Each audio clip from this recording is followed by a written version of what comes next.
Does anyone want to read this bio for Vincent, or I could go ahead and do it if nobody else?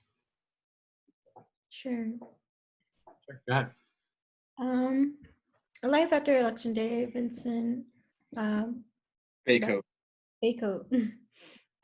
So Dr. Vincent Bacote is an associate professor of the theology and director of the Center of Applied Christian Ethics at Wheaton College in Wheaton, Illinois. He is the author of Political Discipline, a Theory of Public Life, which is 2015, The Spirit in Public Theology, Appropriating the Legacy of Abraham Kuyper, and has contributed to several other books. He serves as a theology editor for Christianity Today and contributes to many other periodicals, books, and culture. Christianity Today, Think Christian, Regeneration Quarterly, a Christian Scholars Review, Urban Mission, and a journal for Christian Theological Research. He's a member of the Evangelical Theological Society and the Society of Christian Ethics. In all of his work, he seeks to equip Christians to wisely carry out our political calling in the tension of our dual citizenship. He resides in the Chicago area with his family, and he enjoys playing bass guitar, and his best sport is tennis. Best. So I'm curious to hear about that too. But and I can tell you what happened yesterday. It was interesting. Well, what happened yesterday? I came home and told my wife, I said, sometimes tennis can be a contact sport, because I was playing doubles and I served, and your momentum's taking you into the court, and like my racket left my hands. I tripped somehow and fell, and scraped my knee, right? So like a strawberry type of thing. So, I don't usually fall down while I'm serving playing tennis, but I did. But then once I saw that it wasn't even actually bleeding that much, we just kept playing basically. But it was more of an adventure than one thought it was going to be yesterday. Yeah, but I'm playing tennis since I was 8. Oh wow. Yeah, and that doesn't always seem that way. But I like to joke that I blame Roger Federer for everything that's wrong with my game, because he just looks like he's just breathing when he plays. Hey, I'm just gonna kind of walk around and make it look easy, and everyone ought to be able to do this. Right. Yeah. Isn't there another more famous guy now? Was he the only? Isn't there another top guy? He is still. He and Rafael Nadal are the two most popular players. Djokovic is the number 1 player. Mm-hmm. Although Djokovic got, destroyed in the French Open final by Nadal, but Djokovic is all things considered still regarded as really the top guy, and he's a very complete player, very focused. Yeah. Mm-hmm. Has a body that that seems to be able to be moved around like a Gumby toy because of how flexible he is and stuff. Do any of us? He's younger than the other two. Yeah, he's younger than the other two also, though. Federer's pretty old. Federer's like 39. Yeah. Yeah. I didn't know you had any background in tennis. I love tennis. I wish I knew more people to play with. I got 2 brand new tennis rackets just sitting in my closet. Mm-hmm. No one ever wants to play it down here. So it's definitely something we can play during COVID. Yeah. Tennis. When I used to probably play tennis, I used to hit the ball soft, but that ball be flying. Mm-hmm. And then back on track. Let me just give you some context, okay? So we're all here in Philly, and I want to say last week. I know the country is tense right now, right? Tomorrow is election day. Our country is super divided, left and right. We all don't agree. We're having a hard time listening to each other. We think each other's candidate is like the Antichrist, families are like, I'm going to disown you because you're voting for the other person. People are like, you can only vote for this candidate if you're Christian, Here in Philadelphia last week, I think it was last Monday, I remember because Lynette, I remember when we were on the call, I remember bringing this up, that this guy Walter Wallace Jr. was, you know, in mental health, and he, you know, had a knife, but he got shot and killed by police. And then, so since then we've had, well, and everybody knows the year we've had, right? And so just another uprising, another, you know, we were just talking before you got on, Vincent, about, you know, just the different places boarded up around in our different neighborhoods. But yeah, that's where we're at. And meanwhile, and I was also asking Lynette about like how anxious people are. You know, Lynette works for a nonprofit and they do some voter registration stuff, and how are people feeling? But zooming out, here's the reason we want to invite you to come just chat with us and reflect, is because, you know, that bio was a little intimidating, right? It's a lot of big words. But one thing I know about how to explain a little bit about what you have thought a lot about as a Christian, you know, who's obviously thinks a lot, writes a lot, is very thoughtful. I think you try to help Christians to think about our responsibility as followers of Jesus, in how do we, you know, even that on the title it says that a political disciple, right? How do we follow Jesus politically, right? Right. And yeah, That's a good question. How do you follow politically? I mean, hey, I mean that's to me it sounds a little vague. I don't know. I don't know how to answer that question. I'm very happy to answer that question. It's like I paid you to ask it. So it's up to you, Vincent. And but you know, I initially titled it "Life After Election Day" because like it's not all just about tomorrow and the results. But I want to also hear just how you're reflecting on this, and Sure.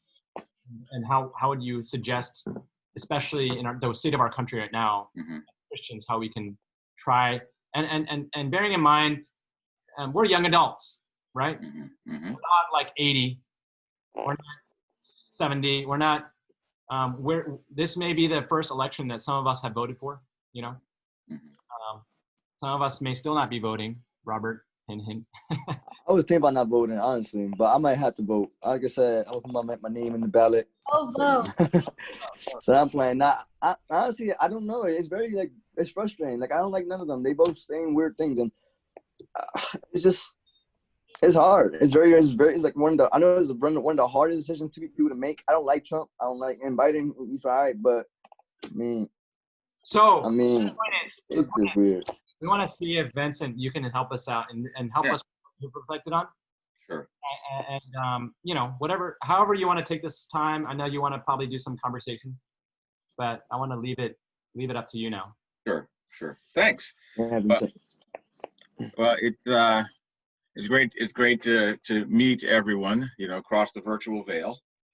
I think I just start with talking about why it is still important to care about politics, because, you know, there are ways that, in spite of everything that you've done the past few weeks, there are ways that some people's spirituality orients them to be significant dissonance with the political and really anything that's beyond the benediction, I like to say.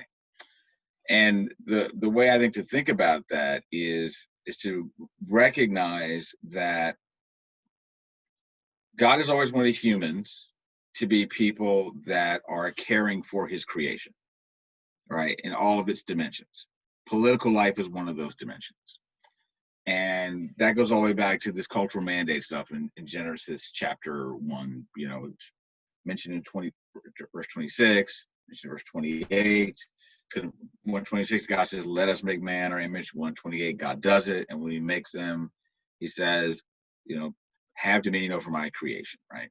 I mean, dominion is really another word. We could think of this word stewardship, you know, because it's God's world. He's giving humans responsibility for his world. And so it's up to humans to be the ones that care for this, that lead it to its flourishing. And it's true that we are on the other side of Genesis 3 when the story goes, you know, sideways, to put it mildly. I think a mistake can happen if someone thinks that Genesis 3 means that Genesis 1 was vetoed. Genesis 3 complicates Genesis 1. Because if you think about the language in the curse is language of complication, not language of futility, right? So there's still childbirth, right? Not well, you can forget having children, right? that didn't happen, but there was now, physical labor, distress coming along with that, and with the engagement with the ground, that is now fruitful, but not only fruitful, right? There's also weeds, thorns, thistles that are going to come along with that. And I think that helps us to see that the human participation in the world is, until Christ comes back, a complicated participation. But it's always been there, and God has never said, I vetoed that. So we have to start, I think, remembering that and understand that politics is a dimension of that. And if you think about politics in the broadest sense as how are we thinking about managing our common life together, right? And so government is one of the ways that we do that. And government, of course, has to do sometimes with the way you manage our common life by protecting people. But it also has to do with our common life by doing things like deciding when does your garbage get picked up, when do your streets get paved or repaved? What about where you can go to vote? All those types of things. The political life is involved with that. So I think it's important for us to be aware that none of that was ever diminished. But I think sometimes what happens for some Christians is that the way that they have learned about being a Christian is about belonging to God. People talk about when you die, you go to heaven, etc. So it's this sort of heavenly orientation that suggests that the pursuit of our lives is mainly a pursuit that is detaching us from the world that God has made. The funny thing about that is, you're getting to heaven because of Jesus. Now, Jesus, he's fully divine, fully human, comes to earth, becomes human, right? He takes on an identity with us. And in taking an identity with us, humans being the crown of creation, I think it helps us to see that, wait a minute, God is actually reclaiming his world when salvation is happening, rather than salvation being about creating the perfect escape from creation. But a lot of people are taught about Christianity in a way that makes them think, okay, the goal of being a Christian is meet Jesus, get ready to, pull your ripcord, and you're out. Leave all this other stuff to people because God's just going to kind of torch you in the end anyway, right? When thinking about a Jesus who comes and, so it's like Christmas time, he's a baby, a crying baby. People seem to think he was always a real, but not a holographic one. And so since he's a real baby, then, okay, he's a real human being, grows up, carpentry, things like this, perfect life, dies on a cross, bleeds, resurrected, tells Thomas, you can touch me, right? He's resurrected in a body. A point being that there's never this giving up on God's world in terms of salvation. Salvation isn't because God gave up on the world, it's because God is absolutely committed to his world and reclaiming it. And the reason I'm pointing this out is that if salvation is understood as actually an escape approach to the world rather than an engagement approach with the world, then what happens is people think that the language in the Bible that says don't be worldly is basically telling you, at all costs, avoid participating in quote unquote non-spiritual stuff, right? When really worldliness is about, your ultimate commitments as you participate in the world that God has made. 1 John 2:15-17 really helps us to see that, because when it says everything in the world, right? Lust of the eyes, lust of the flesh, the pride of life, none of those are material things. Those are all about desires, right? They're not about whether you engage the world. It's how you engage the world. If you're engaging the world in a way where you are basically pledging allegiance to anyone or anything other than the God who made the world, then it's like you're living in the world with disregard for the God who made it, as if only the world matters. So that's worldliness, not caring properly for the world that God has made, but doing it out of your allegiance to God. And so I think if we understand that our participation in the world with our allegiance to God is actually directing our attention towards, fidelity to God in many ways, including caring for the world that he made, which includes our political engagement. If we think about it that way, then I think we can get reoriented towards seeing that this really is not actually an optional activity, right? I mean, it's an important activity. Now, that doesn't mean everybody needs to run for office. Doesn't mean everybody needs to be, always thinking about the finer points of public policy or something like that. I think it does mean that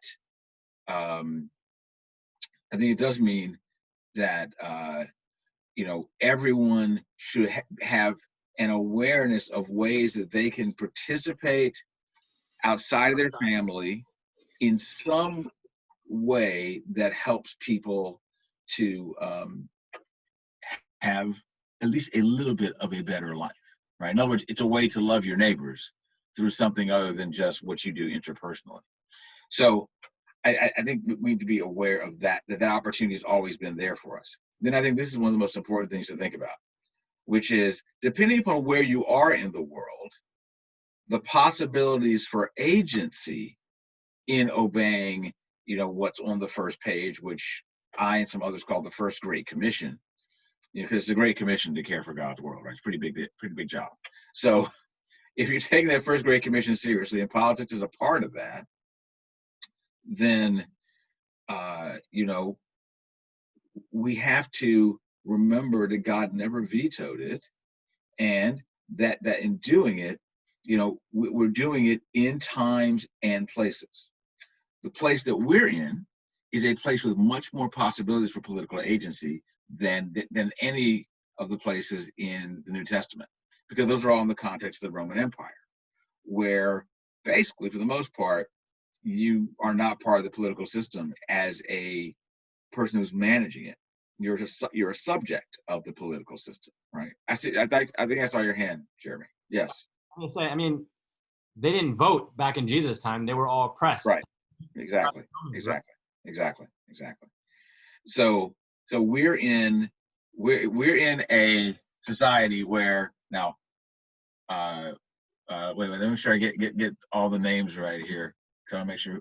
So Lynette said when she was talking about the way people, I'll call it a recasting of the American dream, is what Lynette said before we started. But you go to school. What do you get told about the American dream when it comes to the political order? Basically, you get told, and if you're a citizen of the United States, perhaps one day you too, boys and girls, could become president of the United States of America. I mean, this is what happens, right? Everybody gets told that. And the point is that, of course, this is impossible because there's too many people for that to happen. But what it does mean is that there is this thing in the American experiment where we're a country where citizens have the possibility to actually be involved in what goes on politically, right? I mean, voting is one of those things. Calling your congressman is another. Writing to your congressman is another. Going to the town hall is another. Learning about a particular issue and then finding a way to try to get that issue on the front burner of at least somebody in the town council, if not somebody, all the way up to, the United States, say, House of Representatives or Senate, etc. Point being that there's a level of agency that people have in the United States that is greater than what most people have had in world history when it comes to political engagement. And because of that level of agency, there's opportunities for our participation in this world that I think we need to discern how to find out what our opportunity, what's the opportunity, for each of us, right? And of course, I think the reason I say each of us is that one of the things that can happen is like, okay, you've got agency, and we're in a country with millions of people and lots of issues and lots of things are going on, and you can just get paralyzed by all the different things that are things worth dealing with. So the goal is not to somehow become omniscient about every single problem that there is in the universe. I mean, look, you pull it off. I mean, thanks be to God. Okay, I cannot. But what you can do is at least have your antenna go up about something that you care about. And then think about some way that you can learn about that and begin to understand how maybe you can start asking people questions about those things. Yes. Well, I imagine that a lot of times when people want to get involved politically, it starts with something they care about, right? Like they hear, what? This is what we're doing to immigrants? Yeah. My family's an immigrant. And then you suddenly start to care. And you start to care about something that's just connected to you, Mm-hmm. or your immediate family. And then suddenly, then those kinds of people get some level of, I care because I need to protect my people, right? Right. Sure. That's one of the ways it can happen. Absolutely. Yeah. And or someone you knew that there was a problem, or sometimes somebody reads a book, or somebody sees something happening on television and they go, oh, that's really getting my attention. Like now, yours truly, no one will ever call me an activist. Okay, right. So that's like for the recording.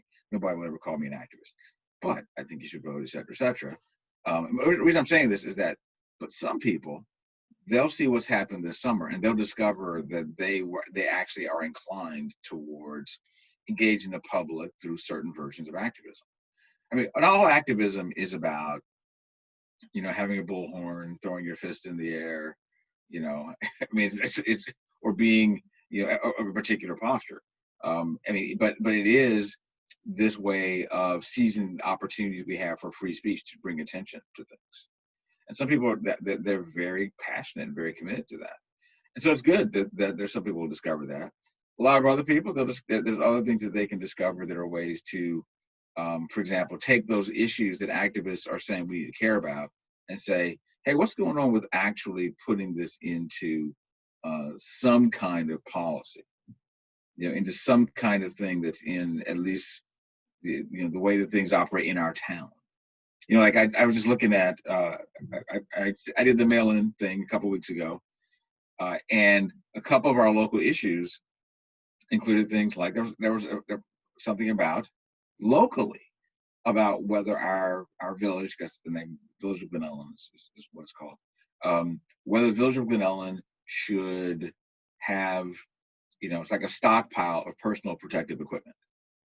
Okay, I'm pretty sure that was not on the ballot 4 years ago, even 2 years ago, but it's on there now. Well, how did it get on there? Right, people start to care about that. Somebody thinks we really need to think about this. This is a problem. How do we address this as a town? There was something on there about improving the training of police, so that what happens when people are getting arrested is that you're creating greater safety for both those who are in law enforcement and those that they are arresting. And should there be commitment to that kind of thing? Again, somebody brought up that idea, right?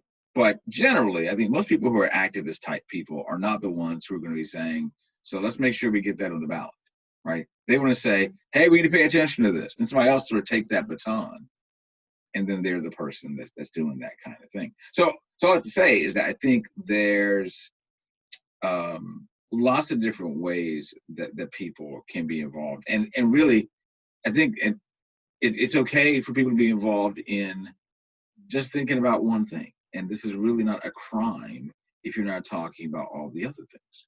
I mean, you'll probably discover there are other things that are important. But, I mean, nobody has the bandwidth to attend to every single issue, right? I mean, that's the kind of thing I'm trying to talk people off the ledge of that. Okay, you can't solve every problem, but there are, enough problems where at least one or two you can pay attention to those things, and then try to find out what ways to get involved with that. So I think that's a way of thinking about it. Now, I think it's also important in the moment that we're in, which is, some would call it divided, that in these divided times, I think there is actually a tremendous opportunity for Christians here if they really want to live like people who are taking Jesus seriously when he talks about love of God and neighbor.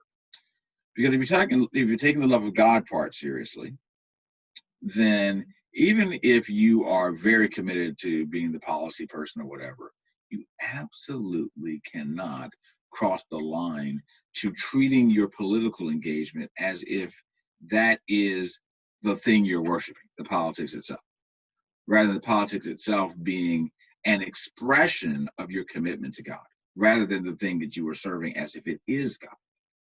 So I think now is a good opportunity to say, okay, what are the other idols that might be getting in the way of people having their commitments kind of, screwed up? Certainly there are people who are given to a form of Christian nationalism. You just talked about, America, Christian nation, etc. My 30 seconds on that is just to say, a nation with Judeo-Christian influence, with anybody who thinks that we're a Christian nation, as if God said, hey, George Washington, you're supposed to be the Moses of, on the other side of the Atlantic. That's called being delusional, if that's what somebody thinks. So, so we can't have that kind of thing. And even if we were a Christian nation, we haven't really been a great one. Okay, we've been really good at things like human trafficking and oppressing people, and so yes, land of opportunity in some ways, but strangely good at making it not always quite so accessible to everyone. So I think there are those problems with treating the United States as if it's this super nation that God raised up, blah blah blah blah blah. It's like we gotta be careful about that. Still, in this nation where we're not to worship, it is an opportunity to serve God where we are. And so distinguish between patriotism and nationalism. Patriotism, proper love and care for your country, really is an expression of love for neighbor. Nationalism is when you've crossed the line and use a metaphor. Instead of putting the cross at a flag at the foot of the cross, as you would in terms of patriotism, you want to drape the cross in the flag, with nationalism. Okay, and Jesus is not interested, okay, in having that cross draped with anybody's flag. So that flag will strangely disintegrate, in terms of what will actually happen. But so we can't be the nationalists. So don't worship the country. But we have these opportunities to seek love of neighbor. Including neighbors that are, as some of you mentioned, in our own Christian communions that are really wound up like a spring. And probably wound up like a spring, I would argue, because of fear, because of uncertainty, but also I think because of amnesia. Amnesia about what Christmas and Easter mean, for example. Have you go to a horror movie, you see like, let's see, wait, a horror novel. Let's go with that. If you're one of those people who reads the back of the book first, right? You go, okay, the monster gets vanquished. Okay. Then you go back to page 3, and then you go for the ride. Okay, then you go for the ride, but where it's going. Okay, it's not like an 80s slasher film where the slasher survives and then, or the person that survived the first version gets knocked off at the beginning of the sequel, right? That this is not the kind of story that we're in, right? But that we're in a story where God wins in the end. And because that, if you remember that, you can be truly disappointed at what happens with political circumstances, but you can't act like those political circumstances somehow tell you whether or not God is going to actually be in control of everything, and that God is competent to deal with the ups and downs of history. In fact, it's also a way of being ahistorical at times, right? Because history is full of all kinds of terrible things that have happened. Lots of peaks and valleys, lots of horror shows that have happened. And for all the chinks in the armor of the church, there are a lot of positive things that Christian people have done and brought good to the world, even in those peaks and valleys.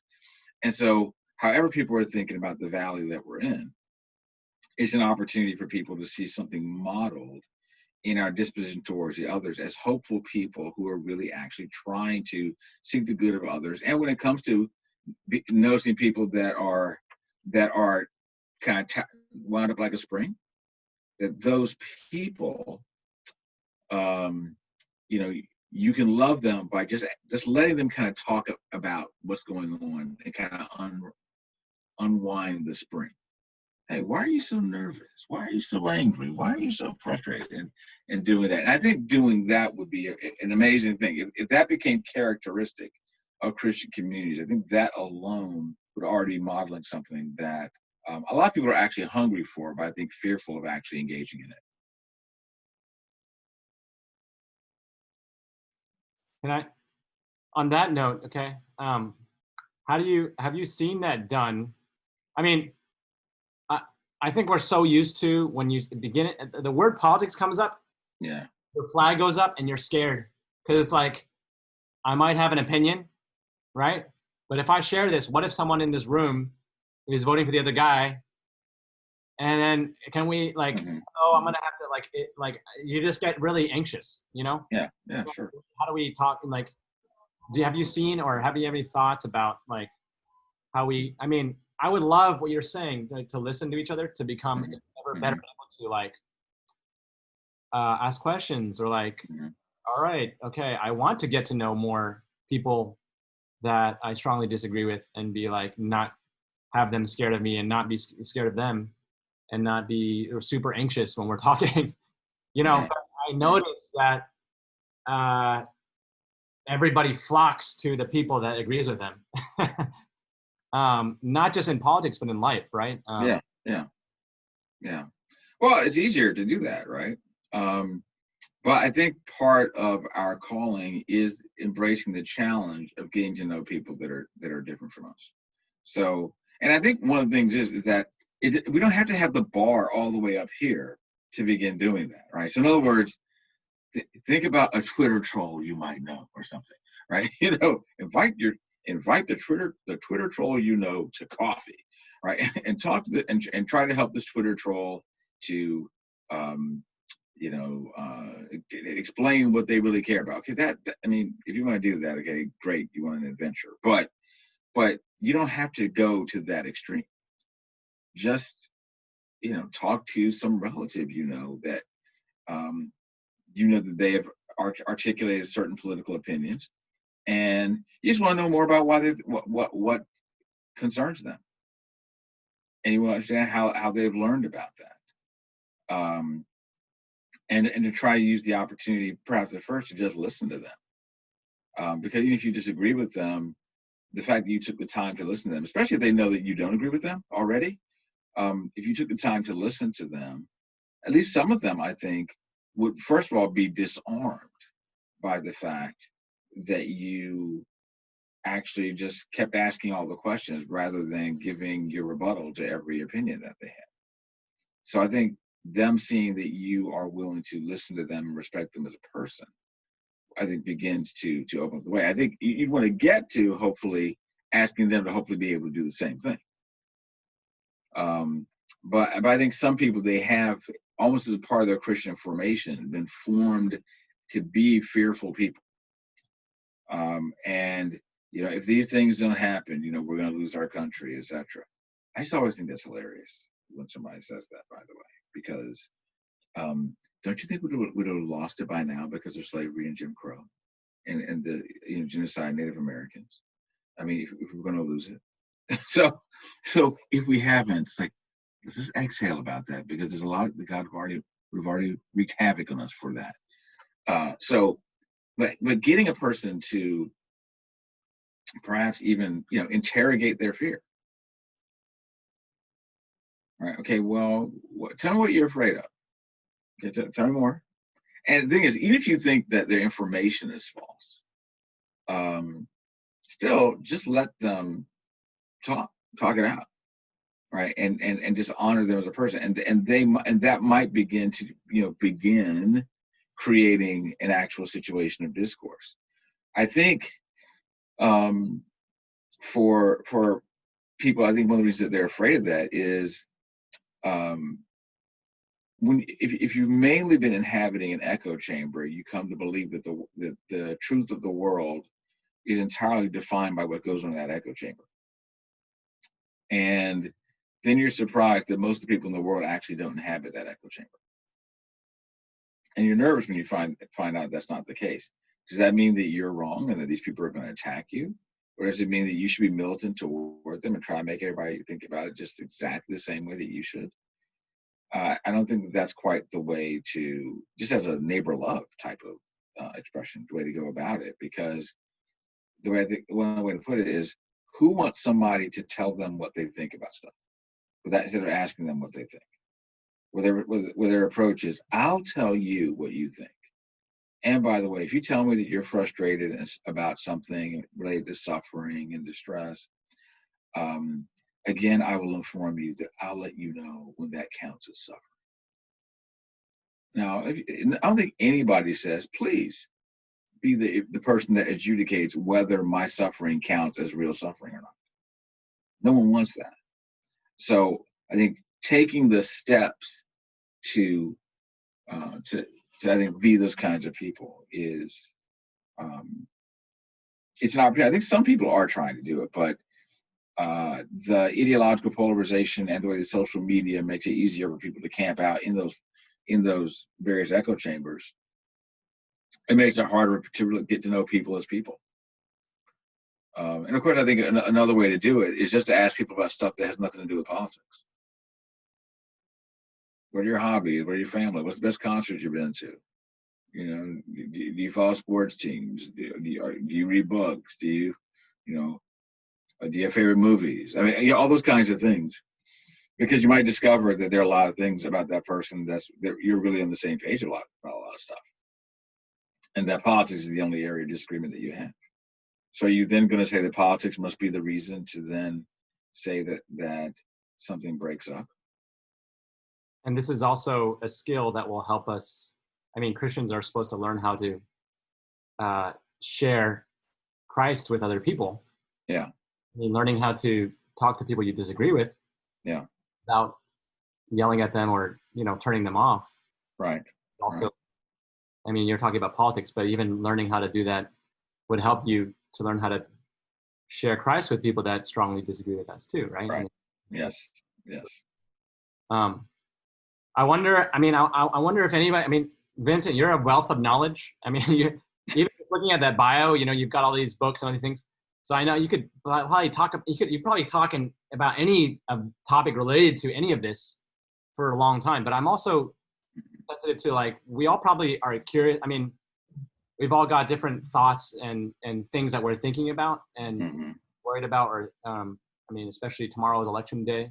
Yeah. I wanted to see if any of the rest of us, like Lynette, I think that's Mark, Zeke, Amy, me, have anything that you want to process, and since you're here, to see what Vincent thinks about it as someone that is always thinking about these things, and trying to help other Christians wrestle with them. So yeah, basically opening it for other questions or comments too. Yes, I'm very interested to hear what people are thinking. I guess in response to asking someone, why are you angry? Why are you scared? Why are you frustrated? When I'm angry and frustrated and Jeremy asks me that question, I don't want to answer that. You're on mute. Oh, my bad. Just muted me while I'm... I thought he did it on purpose. I was like, good job, brother. Nah, sorry. I'm not complaining. I'm not complaining. I'm just explaining that, Yeah, I mean, it goes down to understanding or asking those questions ahead of time, doing your research, understanding how a person might react, and I've done this with my coworkers, a lot of my coworkers 4 years ago, and so this cycle I grew a little bit, and so far I don't think maybe you could say it this way: Amy had very strong political opinions on one side coming into the last election in 2016, and she's probably more. I'm more attenuated this time. Because less black and white about was at that point. Well, just out of caring for people. And I kind of had a similar experience when I was 15, and probably came on too strong with Jesus with a friend who was, an atheist, and then that definitely shaped my approach in sharing about Jesus. Mm-hmm. And maybe, I guess some might say that it like squelched any boldness, or maybe swung me too far. But it having that experience, or like having this, like, hurt somebody, that was painful to me to experience that. And so yeah, I just, I don't know, I want to be more mindful of how people are receiving even the questions that I'm asking, and how I ask the question. And yeah, so maybe I'm a little bit more prepared for tomorrow, or not for tomorrow, for Wednesday, compared to 4 years ago, when I wasn't prepared. Well, I think a lot of people weren't prepared 4 years ago. Because I think people had a pretty, the conventional wisdom that I think many people had, and then conventional wisdom was overturned, and I think that made things, it was bewildering. And then some people hearing an 81% statistic made more people even more bewildered, and then of course the different ways that people, some people were very enthusiastic about what happened, I think was confusing for some people as well, because sometimes there weren't people that you expected to be enthusiastic. And it's like, what's going on there? I mean, I do have a theory about that, by the way, which is, I think the people you see in the White House, the version of Donald Trump that they probably encounter is what I would call the apprentice version of Donald Trump, right? Kind of charming, kind of interesting, not, kind of boorish, but not as bad of a person as you thought that he was. You're like, oh, he's not so bad after all, right? That kind of thing. As opposed to 1990s art of the deal, boorish, off-putting Donald Trump, who is a megalomaniac. And I think when people encounter Paula Whites and others have encountered him, I mean, she's like his sort of running sort of a religious dimension of his going to the White House. But so I think that played a role in it, right? But people didn't know that at the time. And I think, specifically to what you're saying about the way of relating to others, I think that sometimes we have to have like a toolbox with different kinds of tools depending upon who we're engaging. Because some people are ready for the conversation. They're just glad somebody finally brought it up. Other people, they're ready to go off in the conversation. In other words, they're locked and loaded, exactly. And all they're interested in doing is just telling you all the ways that what you believe is wrong, or that people associated with you are wrong, etc. And I think we do have to be able to kind of, at the beginning of conversations, kind of sort out where people are coming from, and then try to have a sense of, okay, it seems like this is a person that they're reacting very strongly. Well, so then, I mean, that's kind of the place to go, is to find out, to kind of perhaps be amazed. It's like, wow, you're really passionate about this, I see. Can you tell me more about that passion? Again, just let them talk about that. And that passion can be a passion out of fear, a passion out of enthusiasm.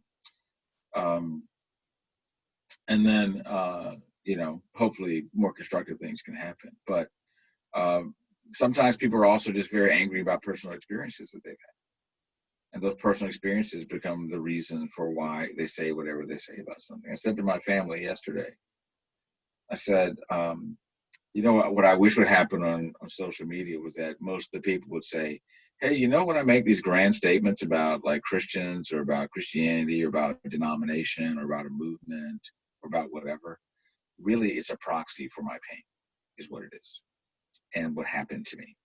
And that's really what I'm talking about. But it's easier to just make statements of omniscience about entire movements, you know, to do that instead of talking about what actually went down.